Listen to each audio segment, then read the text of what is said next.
Soares Gonçalves, Daima Mbwele, Nyuma Mwiko. Timu ya wananchi Young Africans imetangaza ujio wa kocha mpya Mreno Pedro Gonçalves, ambaye amekuja kuchukua mikoba ya kocha aliyetimuliwa Romain Folz mara baada ya aina yake ya uchezaji ilionekana kama vile haiwashawishi viongozi pamoja na mashabiki wa Yanga. Kocha huyu mpya alikuwepo leo jukwani wakati akishuhudia Young Africans ikikata tiketi ya kucheza hatua ya makundi ya kombe la klabu bingwa barani Afrika akiwa pamoja na msaidizi wake Filipe Pedro.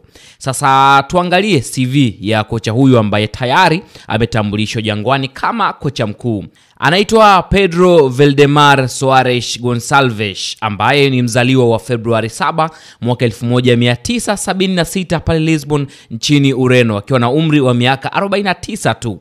Na alianza maisha yake ya soka katika timu ya Amora Football Club ambayo alikuwa kama kocha msaidizi. Hapa ni kuanzia msimu wa mwaka 1996 kuelekea msimu wa mwaka 1997. Kisha akaenda klabu ya CD Cova da Piedade msimu wa mwaka 1997 mpaka msimu wa mwaka 2000, ambapo baada ya hapo klabu ya Sporting CP ilimchukua na kumfanya head of scouting kuanzia mwaka 2000 mpaka 2001. Na mwaka 2001 mpaka mwaka 2015 alikuwa anafundisha academy ya Sporting CP kabla ya kutimkia nchini Angola na kufundisha timu ya vijana ya Primero de Agosto kuanzia mwaka 2015 mpaka mwaka 2018, ambapo baada kazi nzuri ya kufua vipaji na kuonesha kile alichokuwa nacho huku vijana wengi wakipita kwenye mikono yake, basi mwaka huo alipewa timu ya vijana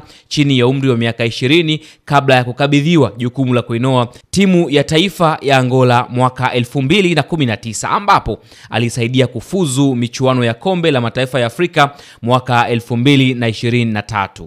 Juni mwaka 2024 Pedro Gonçalves alifikisha jumla ya michezo 50 akiwa kocha mkuu wa timu ya taifa ya Angola, ambapo miezi michache tu baadaye akaja kushinda taji la Kosafa baada ya ukame wa kombe hilo kwa jumla ya miaka 20. Lakini aliweka rekodi ya kuwa kocha mwenye mafanikio zaidi kwenye kikosi cha Palancas Negras baada ya ushindi wa michezo 24.